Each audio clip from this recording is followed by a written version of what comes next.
हे WhatsApp guys. तो आज की explanation movie into the night. तो मूवी के फर्स्ट में हम बुशरेस एयरपोर्ट को देखते हैं, जहां पर एक इटालियन आदमी जिसका नाम टेरेंजियो है, वो पश्चिम के किसी भी देश में जाने के लिए कई यूरो देने के लिए तैयार है। इसलिए वो न्यूयॉर्क की एक टिकट खरीदता है, पर उसकी फ़्लाइट अभी 2 घंटे लेट है। तभी वो न्यूज़ पर देखता है कि दूसरे देशों में लोग मर चुके हैं, और वो वहीं से एयरपोर्ट सिक्योरिटी की गन छीनकर मॉस्को जाने वाली एक फ़्लाइट में घुस जाता है। पर ये फ़्लाइट अभी अभी जाने के लिए रेडी हुई है, इसीलिए इसका मेन पायलट वहाँ पर नहीं होता। वहाँ पर को पायलट होता है, जिसे ट्रेंजियो कहता है कि हमें इसी वक्त यहाँ से निकलना होगा, वरना हम सबके सब मारे जाएंगे।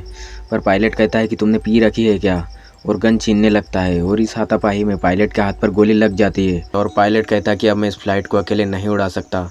इसीलिए टेरेंजियो सभी यात्रियों से पूछता है कि यहाँ पर कोई पायलट है। तभी एक लड़की जिसका नाम सिल्वी है, वो अपना हाथ ऊंचा करती है, जो पहले एयरफोर्स में हेलीकॉप्टर उड़ाती थी, और उसकी मदद से ये यहाँ से निकल जाते हैं। अब ये तीनों एक दूसरे से अपना इंट्रोडक्शन करते हैं।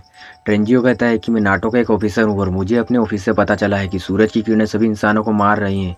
और ये बात बिल्कुल सही है, क्योंकि मैंने अभी भी न्यूज़ पर लोगों को मरते हुए देखा है। और इससे बचने के लिए हमें हमेशा अंधेरे में रहना होगा, यानी कि पश्चिम दिशा में चलना होगा। पर सिल्वी और पायलट दोनों में से किसी को टेरेंजियो की बात पर भरोसा नहीं होता। इसलिए पायलट टेरेंजियो से कहता है कि वो इस बारे में किसी भी यात्री को कुछ न बताएं। और अब पायलट के हाथ पर गोली लगी है, इसीलिए उसके हाथ में बहुत दर्द हो रहा होता है। तभी फ्लाइट में एक होम हेल्थ नर्स होती है, जो आकर पायलट के हाथ से गोली निकालकर उसके हाथ पर बैंडेज कर देती है। तभी फ्लाइट में एक आदमी की तबीयत खराब हो जाती है, और इसी का फ़ायदा उठाकर एक टर्किश आदमी टेरेंजी के हाथ से गन छीन लेता है, और उससे प्लेन हाईजैक करने का कारण पूछता है। इसलिए टेरेंजियो सबको सब कुछ सच बता देता है, और कहता है कि ये बात मुझे तुमसे तुम्हारे पायलट ने छिपाने के लिए कही थी। तभी पायलट कहता है कि ये आदमी पागल है, इसने हमें पश्चिम दिशा की ओर मोड़ दिया है। इसलिए हम बहुत जल्द आइसलैंड पर लैंड करेंगे, जहाँ पर हम इस आदमी को पुलिस के हवाले कर देंगे और वापस मॉस्को के लिए उड़ान भरेंगे। और इसके बाद ये टेरेंजियो को वॉशरूम में बंद कर देते हैं। और जब ये एयरपोर्ट पर लैंडिंग के लिए जाते हैं, तो सिल्वी और पायलट देखते हैं कि एयरपोर्ट पूरी तरह तबाह हो चुका है, और कहीं फ़्लाइट क्रैश हो चुकी है। इसके बाद ये समझ जाते हैं कि टेरेंजियो बिल्कुल सच बोल रहा था। इसीलिए पायलट वापस टेरेंजियो को वॉशरूम से बाहर निकाल देता है। पर इन्हें अपनी फ़्लाइट को लैंड करवाने के लिए एक ऐसी जगह चाहिए जहाँ पर 1500 मीटर लंबा रनवे हो। इसके बाद फ्लाइट में जिस आदमी की तबीयत ख़राब हुई होती है, वो अरबी भाषा में कुछ फुसफुसा रहा होता है, जिससे एक आदमी कहता है कि शायद इसने हीरे निकल लिए हों। और इसके बाद उस आदमी की डेथ हो जाती है। इसके बाद ये स्कॉटलैंड में लैंड करते हैं। लैंड करने के साथ ही इनके मोबाइल में नेटवर्क आ जाता है, जिससे इन्हें पता चलता है कि लगभग 90% दुनिया ख़त्म हो चुकी है, और अब इन्हें भी ज़िंदा रहना हो तो सिर्फ इन्हें अंधेरे में सर्वाइव करना होगा। यानी कि अभी इन्हें यहाँ से उड़कर ऐसे देश में जाना होगा जहाँ पर रात हो रही हो। इसके बाद यहाँ पर 3 आदमी और आ जाते हैं, जो किसी तरह बचकर यहाँ तक पहुँचे हैं, जो इन्हें बताते हैं कि लोग बंकर में भी मर रहे हैं, और जब तक कोई दूसरा सॉल्यूशन नहीं मिलता तब तक इन्हें अंधेरे में ही रहना होगा। इन तीनों में से एक आदमी पायलट होता है, दूसरा मैकेनिक, और तीसरा इन्हीं का एक साथी होता है। इसीलिए ये अपने साथ इन्हें ले जाने के लिए राजी हो जाते हैं। पर जाने से पहले एक बार फ्लाइट में फ्यूल भर देते हैं, और साथ ही अपने खाने पीने के लिए सामान रख लेते हैं। और इसके बाद ये यहाँ से निकल जाते हैं। यहाँ से निकलने के बाद ये रेडियो ठीक करने की कोशिश करते हैं, पर रेडियो पूरी तरह ख़राब हो चुका है, इसलिए वो ठीक नहीं होता। पर इंटरनेट चालू कर देते हैं, जिससे नेट पर देखते हैं कि ये सब हाल ही में हुए सूर्य में ध्रुवीयता के परिवर्तन के कारण हो रहा है। दरअसल हर 11 साल बाद सूरज के चुंबकीय क्षेत्र में परिवर्तन होता है, पर पिछले कई बार से इस परिवर्तन में कमी दर्ज की गई है, और कोई नहीं जानता कि ये सब क्यों हो रहा है और कब तक चलेगा। इसके बाद जो टर्किश आदमी होता है, वो नेट पर एक आर्टिकल में देखता है कि अभी जिन 3 आदमियों को इन्होंने फ्लाइट में चढ़ाया है, वो तीनों के तीनों आदमी टेररिस्ट यानी कि आतंकवादी हैं, और उन्होंने हाल ही में मर्डर किया है। इसीलिए वो नहीं चाहता कि वो तीनों आतंकवादी उनके साथ इस फ्लाइट में सफ़र करे। इसके बाद ये कनाडा में एक एडसन एल्बर्टो नामक शहर में लैंड करते हैं, जहाँ पर ये उस यात्री को दफना देते हैं जिसकी फ्लाइट में डेथ हो गई थी। उसके बाद ये उन तीनों आतंकवादियों को रेडियो लेने के लिए भेजते हैं, पर आतंकवादी एक एयर होस्टेस और एक लड़की जिसका नाम याकूब होता है, उसे अपने साथ लेकर जाते हैं, क्योंकि उन्हें कहीं ना कहीं इन पर शक होता है।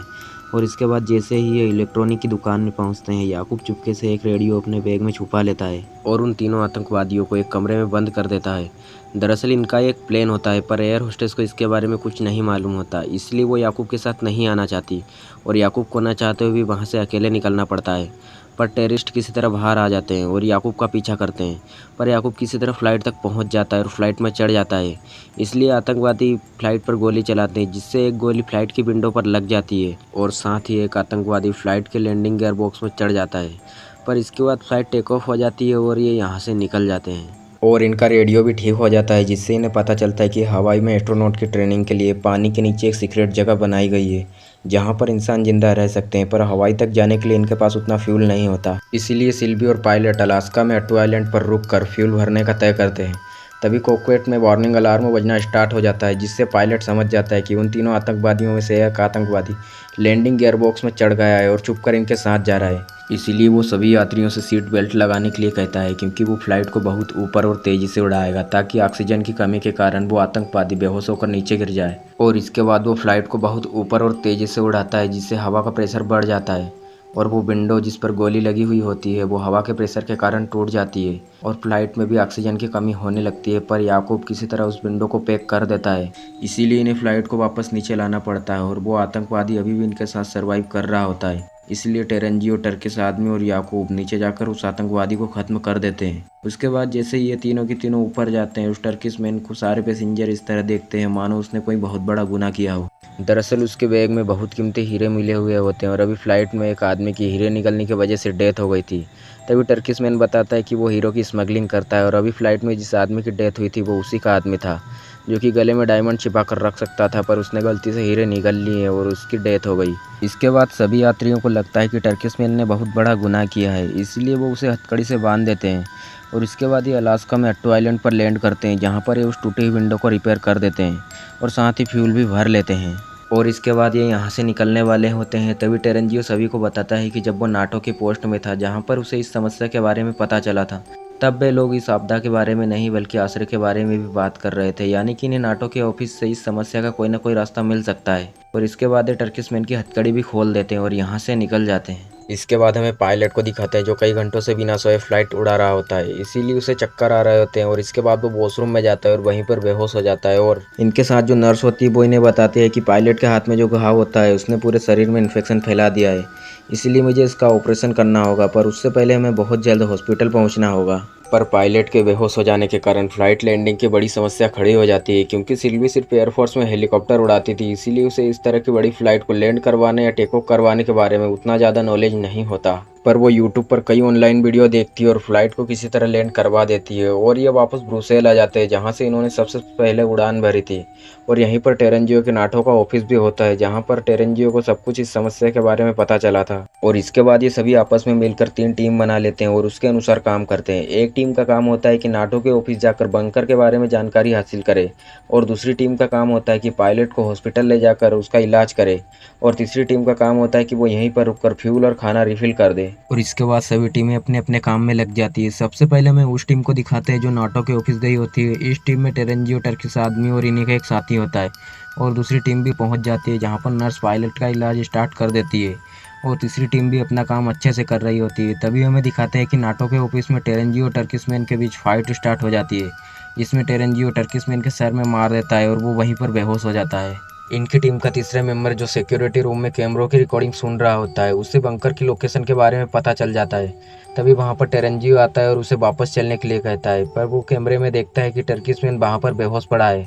पर टेरेंजियो उसे अपनी बातों में फुसलाकर वहां से ले जाता है और इसके बाद ये सभी फ्लाइट में वापस आ जाते हैं और पायलट की तबीयत भी काफ़ी हद तक ठीक हो जाती है। इसके बाद ये सभी टेरेंजियो से टर्किश मैन के बारे में पूछते हैं। तभी टेरेंजियो उन सभी से झूठ कह देता है कि टर्किश मैन उनसे पहले ही वहां से निकल गया था। इसके बाद ये कुछ देर टर्किश मैन का वहां पर इंतजार करते हैं, पर कुछ देर इंतजार करने के बाद भी जब टर्किश मैन नहीं आता तो ये वहां से निकलने लगते हैं। तभी टर्किश मैन गाड़ी लेकर इनके सामने आ जाता है। ये देखते हैं कि टर्किश मैन के सर से बहुत खून बह रहा होता है। इसके बाद ये उसे फ्लाइट में ले आते हैं, जहाँ पर टर्किश मैन टेरेंजियो की सारी सच्चाई बता देता है और इसके बाद सारे पैसेंजर टेरेंजियो को हथकड़ी से बांध देते हैं और यहाँ से निकल जाते हैं। और अब वो आदमी जिसे बंकर के बारे में पता होता है वो सिल्वी को बताता है कि बंकर कहाँ पर है, और ये बंकर होते हैं बुल्गारिया में। तभी सिल्वी सभी पैसेंजर्स को बताती है कि अगर ये बुल्गारिया वाली बात नहीं बनी तो इनके पास उतना फ्यूल नहीं होता कि दोबारा उड़ान भर सके। इसके बाद ये बुल्गारिया में लैंड करते हैं, जहाँ पर इनके पास 30 मिनट होते हैं। 30 मिनट में इन्हें बंकर तक पहुँचना होगा, इसीलिए यहाँ से 2 अलग अलग गाड़ी में निकल जाते हैं। पर इनकी एक गाड़ी का एक्सीडेंट हो जाता है और दूसरी गाड़ी बंकर तक पहुंच जाती है। जैसे ही इनकी गाड़ी अंदर एंटर होती है, वहां का जो गेट होता है वो बंद हो जाता है। तभी एक पैसेंजर जब इस गेट को खोलने की कोशिश करता है तो उसे इलेक्ट्रिक शॉक लग जाता है और वो वहीं पर बेहोश हो जाता है। इस गेट को खोलने का उसका एक कंट्रोल स्विच भी होता है, जिसे दबा कर रखना होगा। तभी टेरेंजियो कहता है कि वो इस कंट्रोल स्विच को दबा कर रखेगा, पर सिल्वी उसे कंट्रोल स्विच से बांध देती है और उससे कहती है कि जब दूसरी टीम अंदर आ जाएगी तो तुम उन्हीं के साथ अंदर आ जाना, क्योंकि उसे टेरेंजियो पर भरोसा नहीं है। पर इनकी जो दूसरी टीम होती है वो रास्ता भूल जाती है और दूसरे रास्ते से अंदर चली जाती है, जहाँ पर ये सब मिल जाते हैं। और यहाँ पर और भी कई लोग और नाटो के ऑफिसर्स होते हैं और इनकी जान बच जाती है। पर बाहर जैसे ही सूरज निकलता है टेरेंजियो की मौत हो जाती है पर मुझे लगता है कि इन्हें टेरेंजियो के साथ ऐसा नहीं करना चाहिए था, क्योंकि उसी की वजह से यहाँ तक पहुँचे थे।